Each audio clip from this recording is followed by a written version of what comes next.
Presidente, para darle contexto a mi primera pregunta, quisiera poner un pequeño audio de 1 minuto con 22 segundos.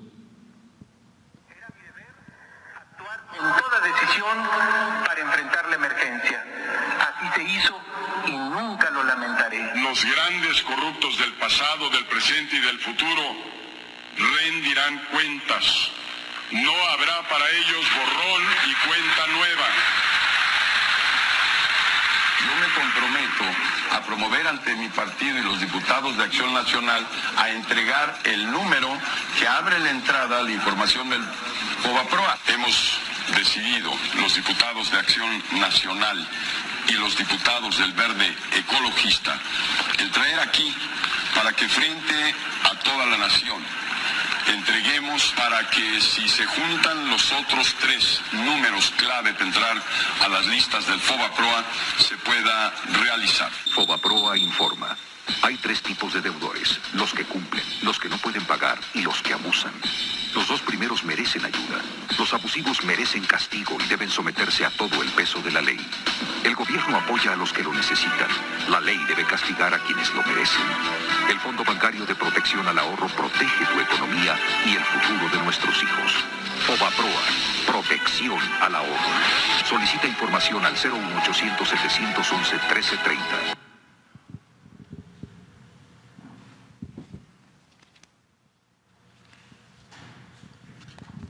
Presidente, el autor de este libro pues me dio la idea para preguntar. Este libro se presentó en el Centro Cultural San Ángel hace 25 años.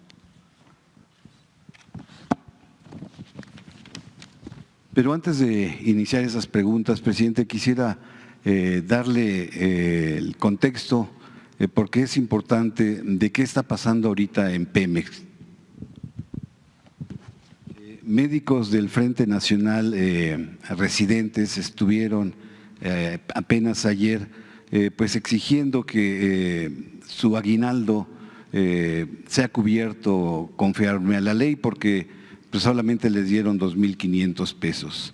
Por otra parte, en Pemex al día de hoy siguen sin pagar a las cadenas productivas a través de Nacional Financiera y pues se están yendo los pagos a más de 90 días. Entonces se pide que el ingeniero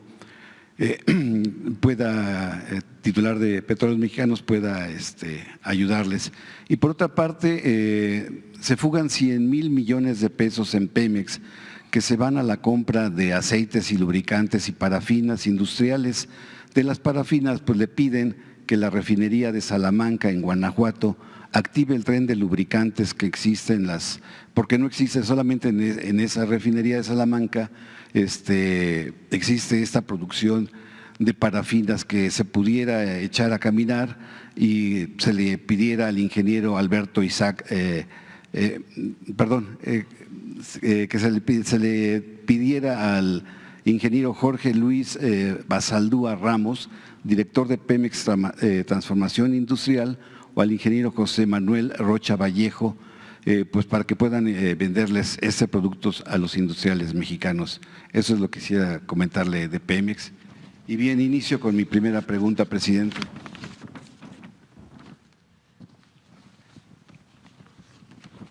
Carlos Salinas de Gortari delineó un proyecto para crear un nuevo corporativismo económico financiero y en 1990 nace el FOBAPROA.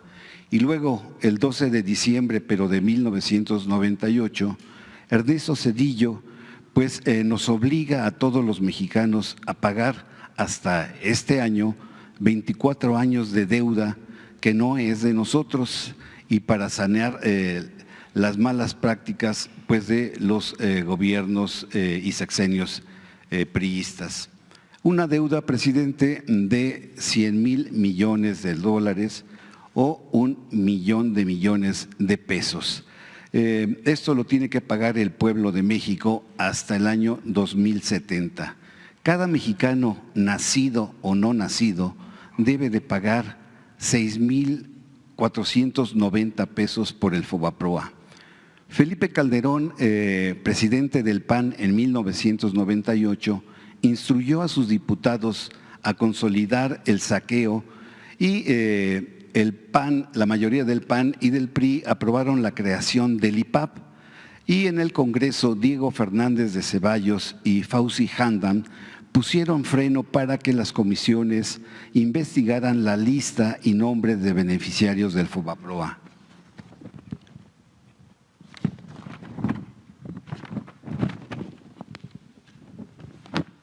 En la primera lista de beneficiarios del FOBAPROA están empresas con finanzas sanas que no ameritaban el rescate, están políticos y medios de comunicación, y por eso debemos entender por qué actúa así el Universal y Excelsior, porque están dentro del FOBAPROA.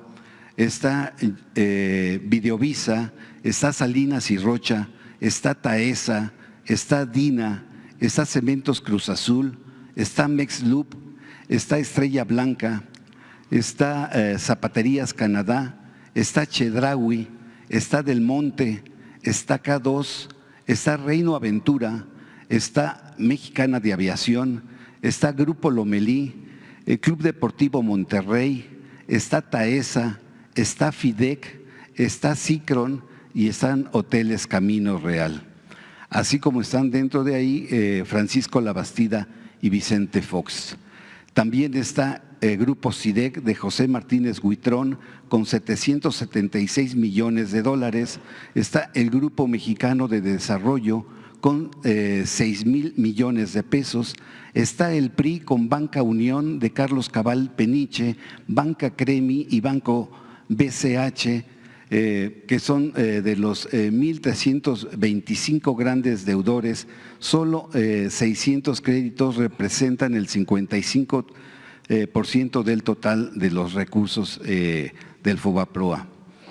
Cabe señalar, presidente, que en el Comité de Desincorporación estaban Guillermo Ortiz, estaban Carlos Ruiz Sacristán,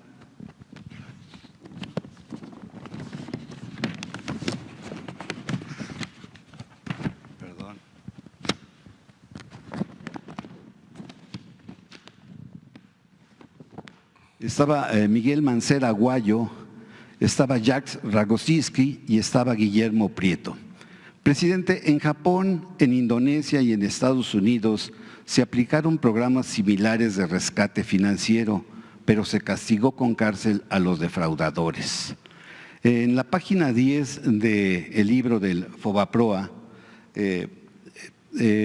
cito, dice: la renovación de la República demanda un cambio democrático auténtico que permita dar una nueva viabilidad a la nación. La democracia no nos traerá por sí mismo el cuerno de la abundancia, pero con ella vendrá una nueva legalidad, una nueva convivencia y un nuevo México liberado de la corrupción y de la impunidad. Presidente, usted ha estado en contra desde el principio del FOBAPROA y está a favor de la transparencia, que es la regla de oro de la democracia.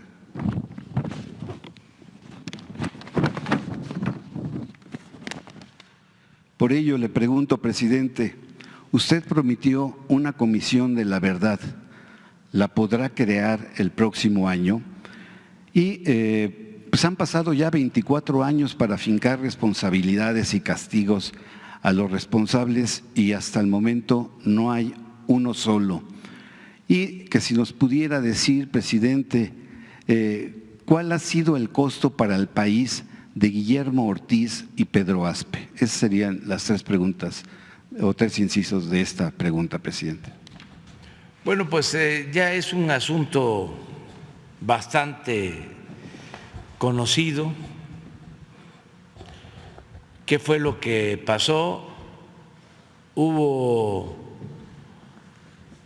un cambio de gobierno, terminó Salinas, entró Ernesto Zedillo, se desató una crisis económica, financiera, en la transición. Se echan la culpa Salinas, Zedillo. Ya hemos hablado aquí de que Zedillo se queja de que Salinas le dejó la economía prendida de alfileres y Salinas le contesta que sí, pero que él se los quitó, o sea, Zedillo. El caso es que se produjo una crisis y optaron por rescatar a los bancos y a las grandes empresas. Esa fue la decisión que tomó Zedillo.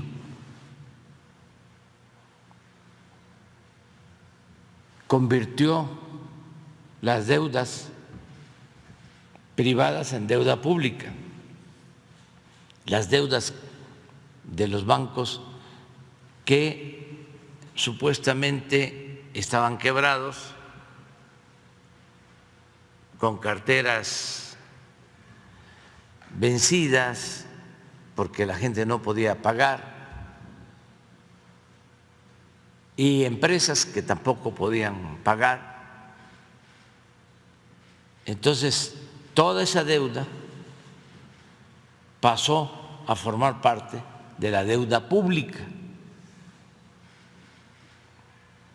Desde luego, con la justificación de que al rescatar a los de arriba se iba a rescatar a los de abajo. La misma concepción neoliberal o neoporfirista o esa gran mentira de que si llueve fuerte arriba, gotea abajo,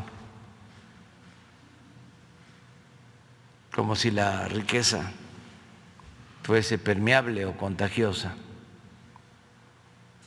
Algo que nosotros cambiamos por completo porque enfrentamos una crisis a partir de la pandemia y fueron también a pedirnos dinero, que nos endeudáramos para rescatar a los de arriba. Y dijimos no nos endeudamos y lo que hicimos fue con recursos que se obtuvieron de ahorros por no permitir la corrupción, por hacer un gobierno austero, los dedicamos a apoyar a los de abajo. En vez de darle a los de arriba, les dimos a los de abajo hacia arriba. Y esa fórmula nos funcionó porque no se endeudó el país y porque esto impidió una crisis de consumo. A pesar de la situación tan difícil, la gente tuvo ingresos para lo básico. No tuvimos crisis de hambre, porque abajo siempre procuramos que llegara el recurso. El FOBAPROA fue exactamente lo opuesto, porque quebraron los bancos, pero no los banqueros. Bancos quebrados y banqueros ricos. Fue un atraco. Todo esto se hizo en complicidad con el PAN, que en ese entonces era supuestamente oposición.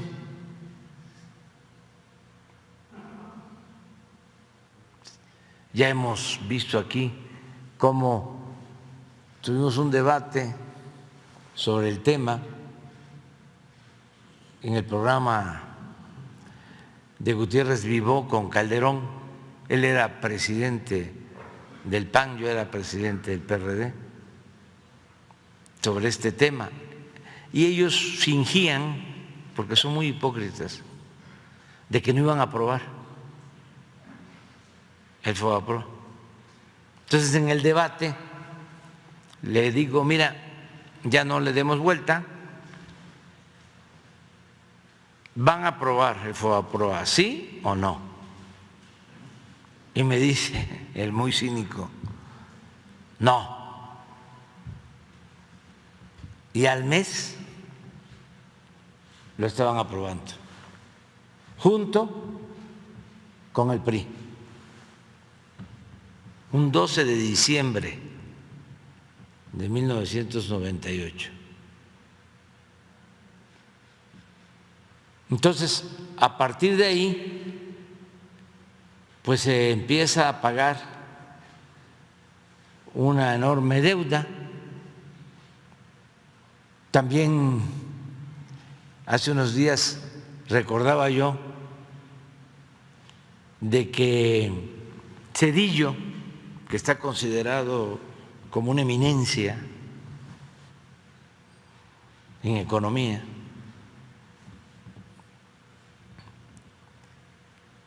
calculó y lo dio a conocer en su informe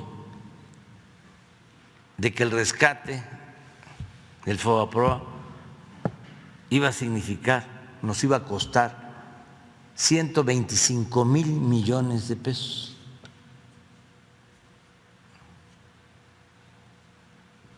Y nos ha costado 3 billones. O sea, se equivocó por muy poquito, casi le atina, pero sigue siendo un gran economista y sigue contando con el reconocimiento de muchos.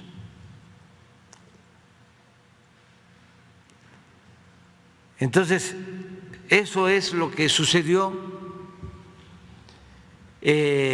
Todavía hay una deuda como de 1 billón de pesos. Cada año hay que estar pagando intereses de esa enorme deuda.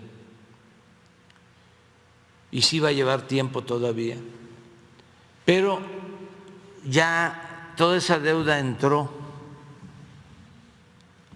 al mercado financiero, son bonos, ya nos generaría pues un conflicto mayor el querer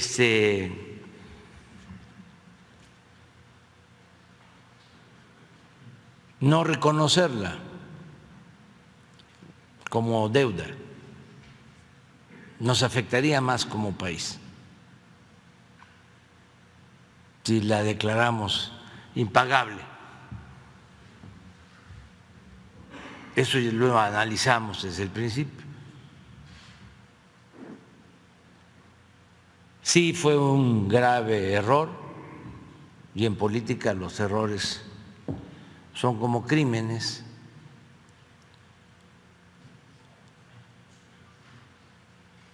Pero también nos dejó la enseñanza de no volver a esos esquemas, que además son completamente injustos, porque si a un pequeño comerciante, a un pequeño empresario, a una familia de clase media, a un obrero le va mal, ya sea porque una familia humilde se enferma alguien y no tienen para pagar su atención médica, pues ¿quién lo rescata? Si a un tendero le va mal, un abarrotero, ¿quién lo rescata?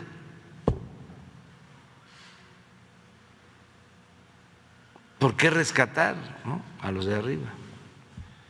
Luego se rescataron los bancos y una vez que se limpiaron, se vendieron a extranjeros. Y no quedó ningún banco, uno creo. Todos pasaron a manos de extranjeros. Entonces es la no repetición, lo mejor, que nunca más vuelvan estas aberraciones, estos absurdos, estas grandes injusticias. Porque eso es el neoliberalismo. Eso es lo que nosotros llamamos neoporfirismo. ¿Saben quién hizo eso en su momento? Porfirio Díaz, con los ferrocarriles. Porque en sus 34 años se comunicó el país con ferrocarriles, más de 20,000 kilómetros de líneas férreas. Se comunicó todo el país y de repente las empresas extranjeras ferrocarrileras, que ya habían recibido además subvenciones, porque si construía 1 kilómetro de vías de ferrocarril, el gobierno federal les entregaba una cantidad por kilómetro. Se quedan con las concesiones y luego se declaran en quiebra. Y el gobierno los rescata a todas estas empresas y a los accionistas con dinero público, con deuda. Esto lo hace Limantur, que era el ministro de Hacienda, y participa el hermano de Limantur, que se entera de que el gobierno va a rescatar a las empresas ferrocarrileras extranjeras, y como los bonos de estas empresas no valían y él tenía información privilegiada, empieza a comprar bonos a bajo precio. Y una vez que se rescatan las acciones, pues hace un jugoso negocio. Esto está escrito.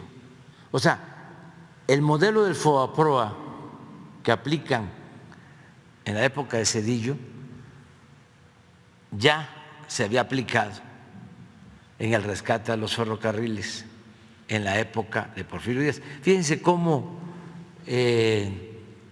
nos tenían de sometidos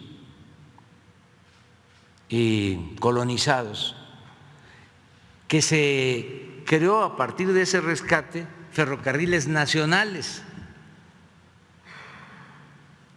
A todas las compañías rescatadas, todas las compañías extranjeras, se les integró y se creó ferrocarriles nacionales. Pero todos los empleados de la nueva empresa, que todavía funcionaba antes de que terminara el porfiriato, antes de la revolución, todos eran extranjeros. Los que vendían los boletos, los maquinistas, todos. Y ya se llamaba Ferrocarriles Nacionales de México. Es hasta que llega el presidente Madero que se mexicaniza, así le llamaron, a los ferrocarriles nacionales, porque empiezan a trabajar mexicanos en lo que ya era nuestro, porque ni siquiera le tenían fe. Confianza a los mexicanos. Existía desde entonces la idea de que los extranjeros eran mejores, que se mantuvo por mucho tiempo y todavía hay conservadores que piensan que los de otros países son mejores que nosotros. Entonces, eso es el FOBAPROA. Lo mejor es, pues, no repetir. Y sí, yo escribí ese libro hace 25 años y se llama FOBAPROA Expediente Abierto. Y recorrí todo el país en aquel entonces. Me acuerdo que los que eran beneficiados, los rescatados, nos perseguían. Llegábamos a un estado y movían a trabajadores que no sabían a qué iban, pero cargaban unas mantas en contra de nosotros. Una vez fuimos a Hermosillo y teníamos contratado un salón de un hotel y resultó que los dueños del hotel estaban ahí, eran de los rescatados, y que nos cancelan la reservación del salón. Y así, pues, muchas cosas. Hicimos una consulta en ese entonces, preguntándole a la gente, y desde luego la gente dijo que no, pero pues no sirvió de nada. La única posibilidad era de que en el Congreso nos uniéramos, entonces a la oposición,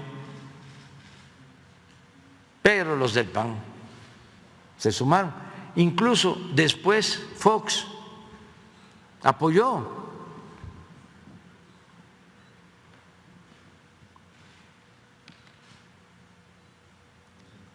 Porque era muy aplaudido por los beneficiarios del FOBAPROA. Amenazaron con denunciarme. Ya es historia, ¿no? Pero entonces estaba en el Consejo Coordinador Empresarial Burs, Eduardo Burs, que después fue gobernador de Sonora, y amenazó con que me iba a denunciar. Ya, eso pasó. Como dice la canción, lo que pasó, pasó. Pero sí ayuda, nada más para que no se vuelva a repetir. Por ejemplo, esta autopista del Sol la rescataron. Hicieron una tranza, pero bárbara, porque creo que ahí está en el libro. Hicieron un avalúo y el rescate a la empresa significaba darles 300 millones de dólares. Y de repente, sin avalúo, deciden darles 500 o 600 millones de dólares. Fue la piñata, pues.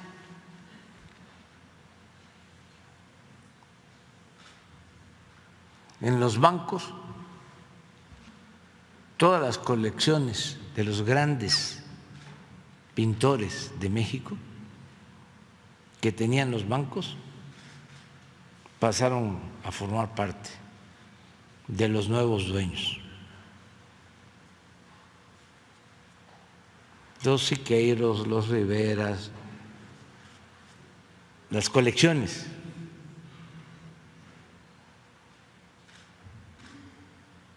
De los grandes saqueos que han habido en el país. Desde luego todo esto acompañado con las privatizaciones que se detuvieron hasta hace poco, hasta que llegamos, porque entregaron parte del territorio nacional para la explotación del petróleo, bloques en tierra y en mar que fueron concesionados.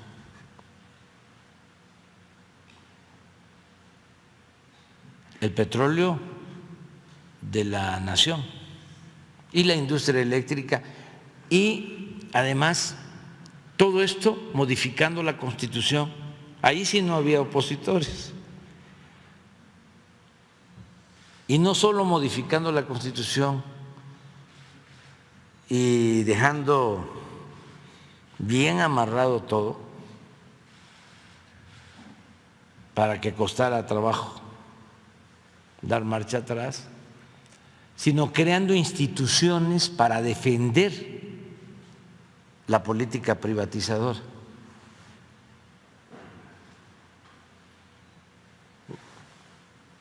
Creando un andamiaje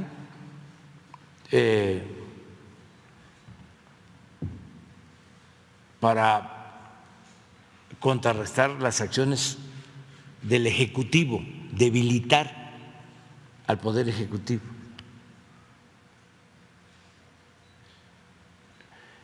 Tuvimos la suerte de que no les dio tiempo de consumar por completo el despojo, porque llegamos, o sea, sonó la campana, sonó el timbre, y es como los que están robando en un banco y suena la alarma y pues solo lo que alcanzan a meter en dos costales, ¿no? Y van dejando tirado todo. Pues dejaron bastante cosas, y fíjense que con lo que nos dejaron estamos levantando al país. Pero, por ejemplo, dejaron instituciones de estas para controlar al Ejecutivo, en Pemex, en Comisión Federal de Electricidad, pero no alcanzaron a nombrar a sus incondicionales en estos organismos autónomos. Entonces nos dejaron vacíos algunos organismos, y eso nos ayudó mucho, porque llegamos y ya se propuso gente íntegra, honesta, patriota, en Pemex, en la Comisión Federal de Electricidad. Si no, hubiésemos tenido muchos más problemas. Por ejemplo, en este Instituto de la Competencia, ese lo llenaron, ahí sí no pudimos. Y ese Instituto de la Competencia es para defender y mantener los privilegios de las empresas particulares, sobre todo extranjeras, en contra de las empresas públicas, en contra de Pemex, en contra de la Comisión Federal de Electricidad. Pero ahí sí, el Instituto de Comunicaciones también lo llenaron. Ahí sí no se puede avanzar. Si el gobierno quiere dar el servicio de telefonía, no puede.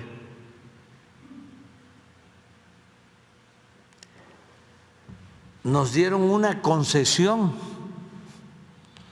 solo para atender los pueblos en donde no hay internet, donde ya hay, en las ciudades, pues, donde está el negocio, ahí no podemos.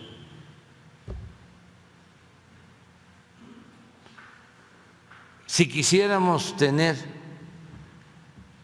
un sistema de comunicación interno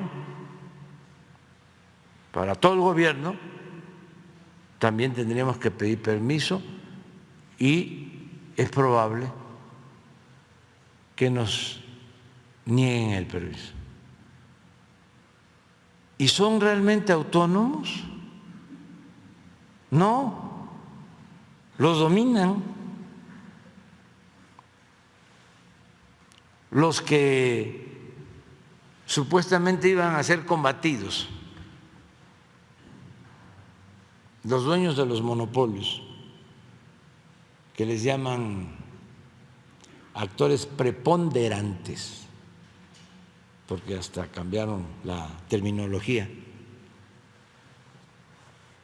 usaron el eufemismo de preponderante en vez de monopolio. Ya ven cómo se habla físico ahora, ¿no? Pero bueno, eso es todo lo que sucedió. Estamos revirtiendo lo que se puede, también de manera legal, sin expropiaciones, pero sí cuesta. Nos ayudó también el que la gente no solo votó por el presidente, sino también votó por diputados y senadores. Y tenemos mayoría, aun cuando todavía falta, porque no podemos reformar la Constitución. Se necesitan 2/3 partes.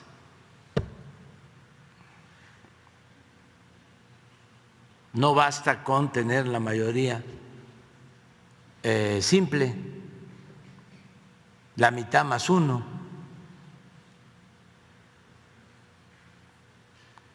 Se requieren 2/3 partes de los votos. Por eso no se pudo llevar a cabo la reforma electoral, la reforma a la Constitución en materia electoral, porque se opusieron los del bloque conservador, engañando a muchísima gente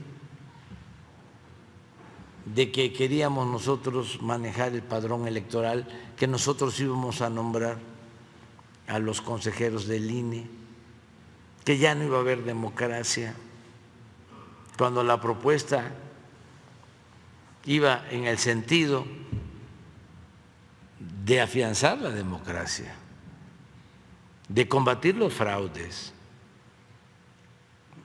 de combatir los excesos, de reducir de 25,000 millones de pesos a 10,000 millones al año los gastos del INE, a que ya no se tengan 500 diputados, sino 300 y que todos sean electos de manera directa, que los consejeros del INE no los nombren los partidos, sino que sean electos por el pueblo, por los ciudadanos. Pero todo eso lo rechazaron y la mayoría de la gente sin saber lo que se estaba proponiendo, porque los manipulan mucho, no a todos afortunadamente, y ya muchos también se están dando cuenta. Por eso yo parezco disco rayado, repito y repito y repito.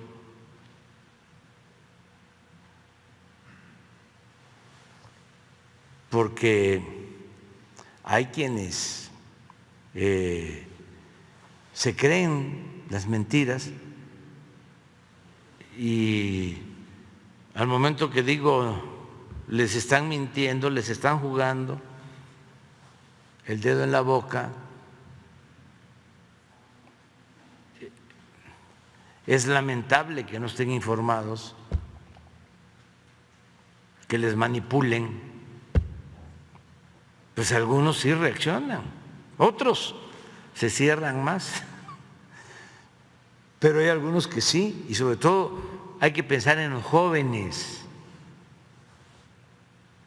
Y la labor de un dirigente pues es concientizar, es como la de un predicador cívico, democrático. Esa es la labor de un dirigente. Un escritor, un intelectual, pues no se debe de repetir, o no debe de usar